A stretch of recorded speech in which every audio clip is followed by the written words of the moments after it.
Hello, everybody. Don't scroll, hear me out first.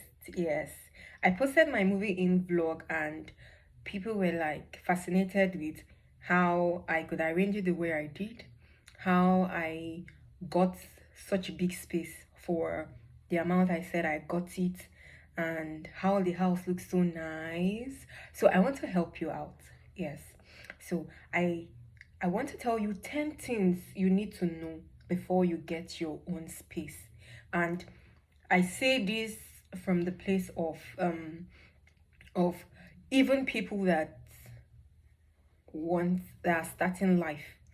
I'm not saying this from a from a billionaire's mindset. I say, okay, yes, this is TikTok. Everybody wants to form. They are wealthy. Everybody wants to form. They have so much money to splash on house moving in vlogs, on buying equipment. No, trust me. You see, when you say little beginning, I am the queen of little beginning. Yes, trust me. So I'm not coming here to tell you, okay, you're going to move to Maitama, you're going to move to Asakaro. No, no, no, no, no. If you know you have so much money, so much money to get anything you want, please move along. This vlog, this video, it is not for you. This video is for people that are starting life, people that understand the beauty of little beginnings, and people that are willing and ready to start up life with what they have and still be very comfortable. Yes. So the first thing you need to know when you are getting your own space. Sorry, before I start, because it's 10 obviously, I am going to partition this video into 3 parts. God help me. In the this first video, I am going to say 4 things you need to know. The next video, I'm going to say 3 things you need to know, and the last, I am going to say 3 things you need to know. And if there's any bonus, or if the spirit put any other thing inside my mind, I am going to add it as a bonus to the 3. But trust me, you need to listen to what I have to say. Yes. So the first thing you need to know when you want to get your own space is proximity. Yes. Proximity in terms of area, proximity in terms of your workplace, proximity in terms of basic amenities. They are 3. It's just a very necessary. Yes.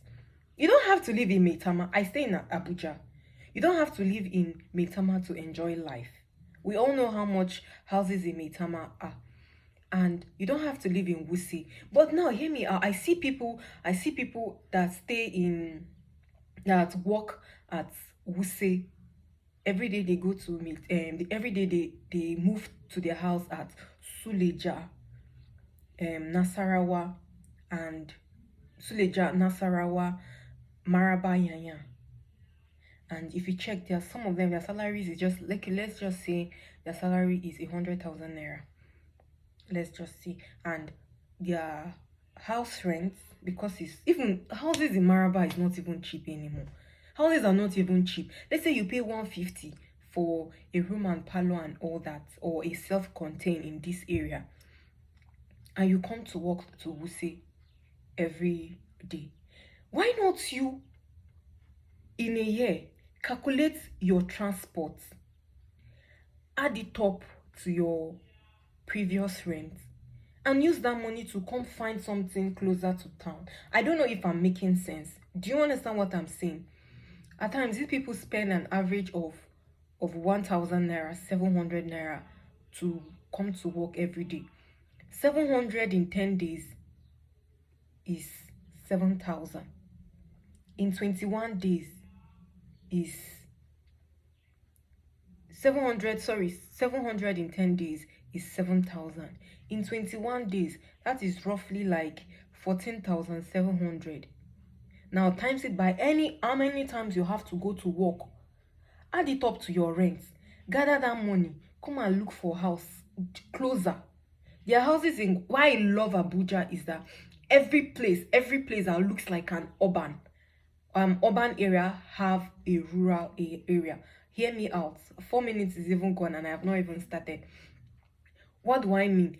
That when you are living in like, for example, Guarimpa has urban areas in it and has rural areas in it, meaning places you can get house very expensive and places you can get house very cheap. Same with Wuse, same with Asokoro, same with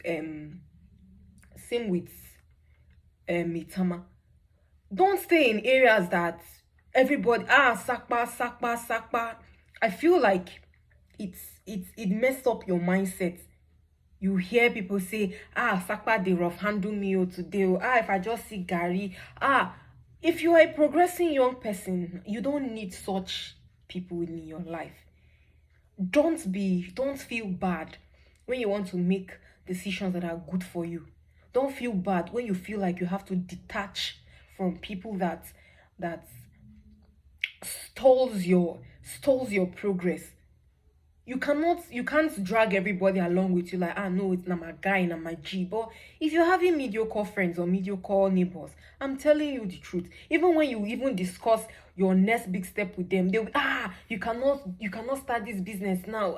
This bus riding is going to be very expensive. Fuel don't cost. You will not start thinking that is true. If I start this business, the business may not do well though, because fuel is expensive. But when you're living with neighbors that are taking risks, and them they're like 5 and 6, I want to start a business. Oh yes, it's going to be tough immediately, but it's going to be tough at the beginning, but at the end of the time or along the line, you're going to find a way to get hold of it. You get? Those are the kind of people you need as neighbors. You need to know, you need to remember why you left home to stay on your own in the first place. You get?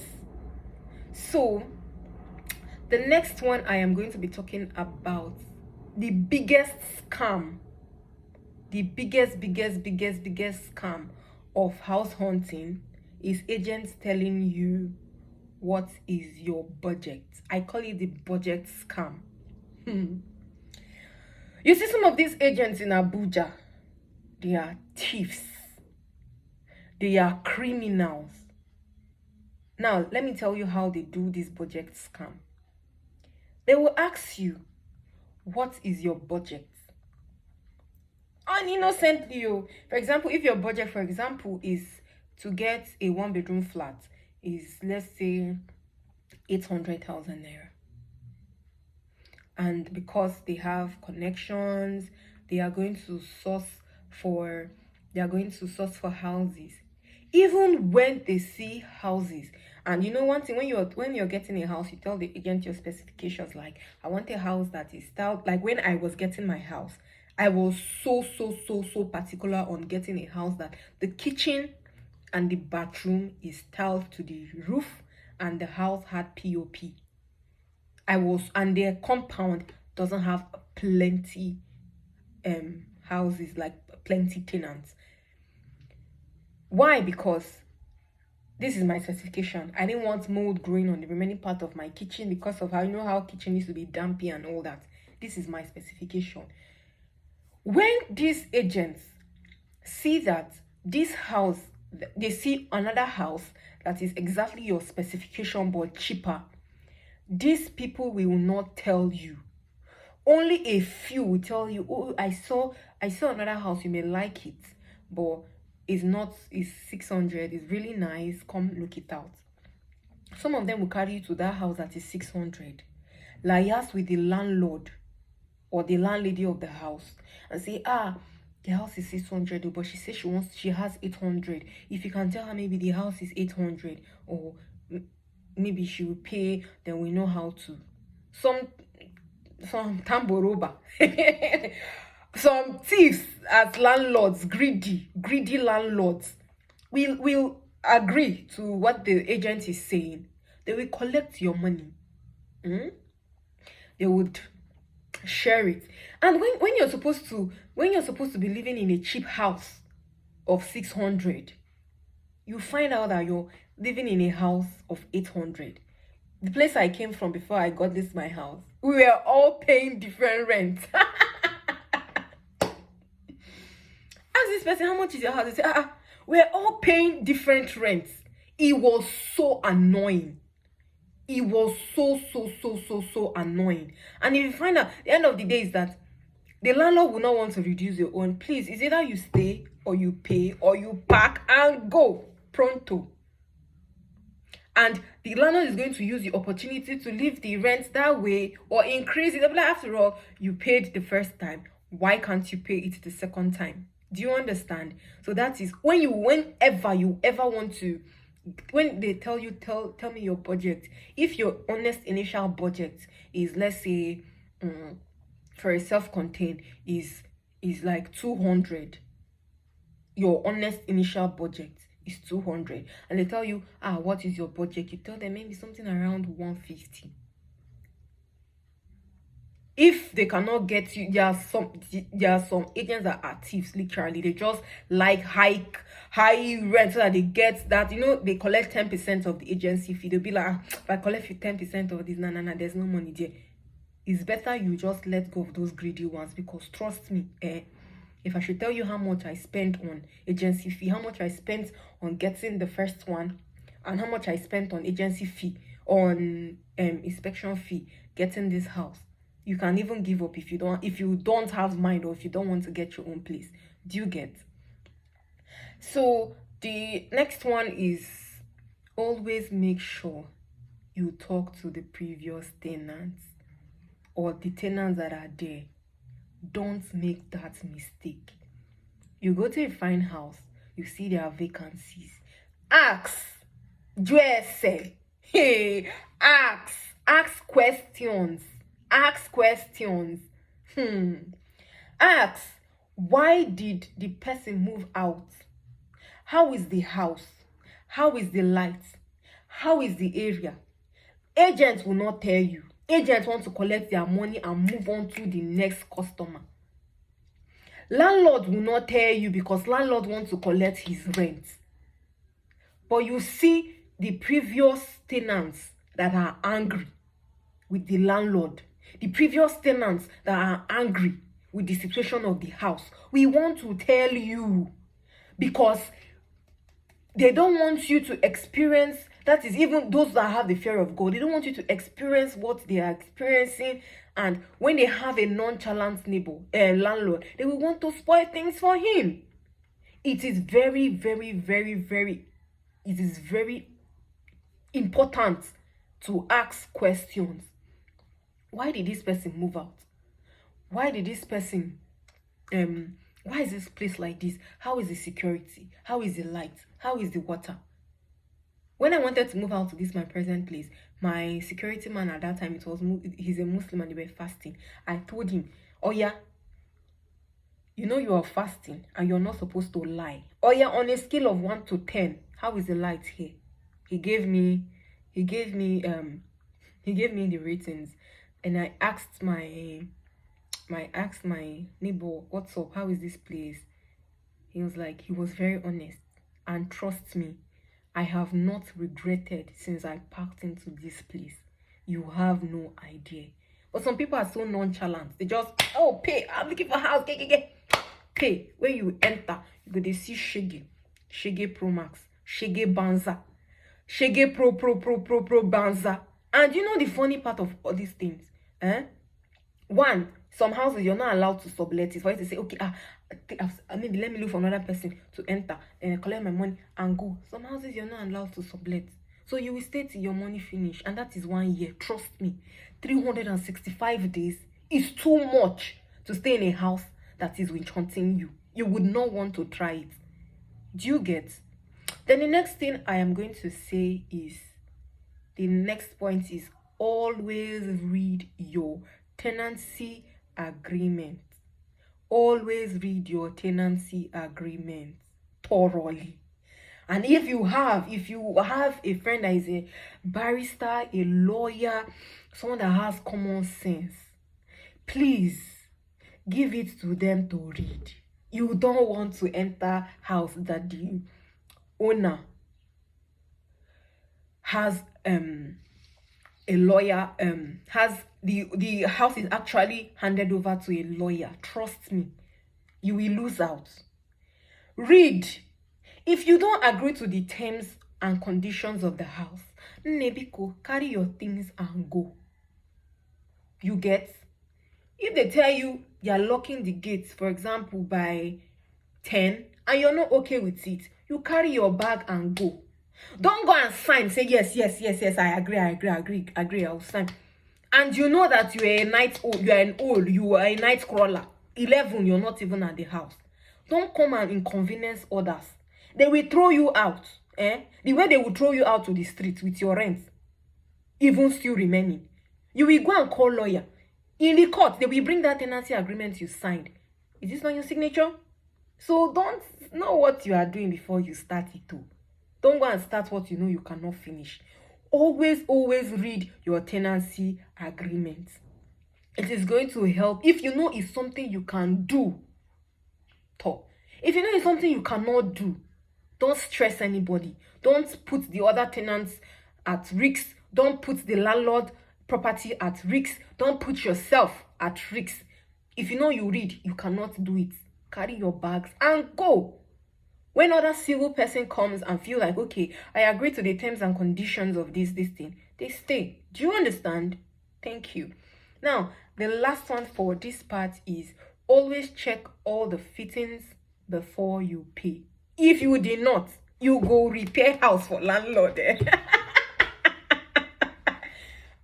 You go repair house for landlord, your eye go open. Your eye go see wetin your mouth no go fit talk.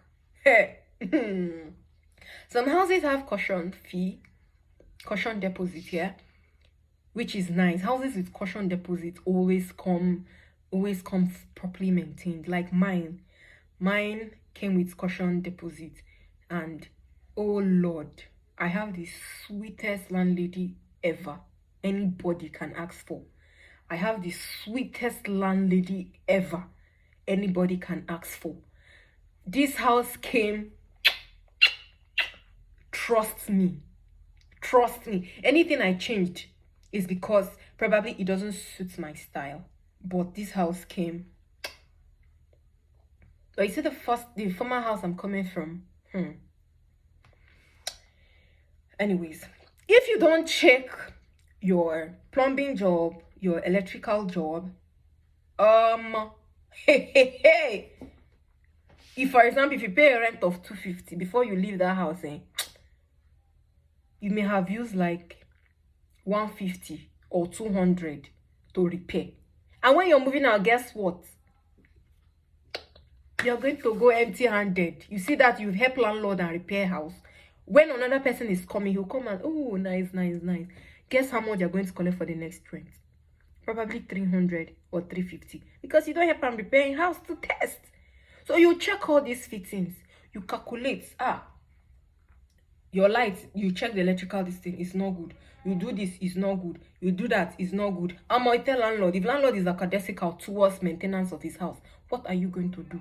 You are going to pack your things and you are going to leave the house. Because if you start, some landlords will not see. Some landlords, the only time you see them is when they are coming to collect the first rent. You see, after that first rent, you will never see him again. His lawyers they'll be using to come and collect the rent. And you know how these lawyers are in Nigeria now. I don't know whether let me not even go there. You know how these lawyers are. By the time you are tired, you repair. You call landlord say, you're the one using the place now. If you don't like it, you go. They want you to go because they want new person. So that they can either increase the rent or collect so much more money from them. You get? Because some landlords used to collect part of the agency fee. Trust me. So you need to know all these things. And when they tell you in Abuja, I don't know of other places because I live in Abuja.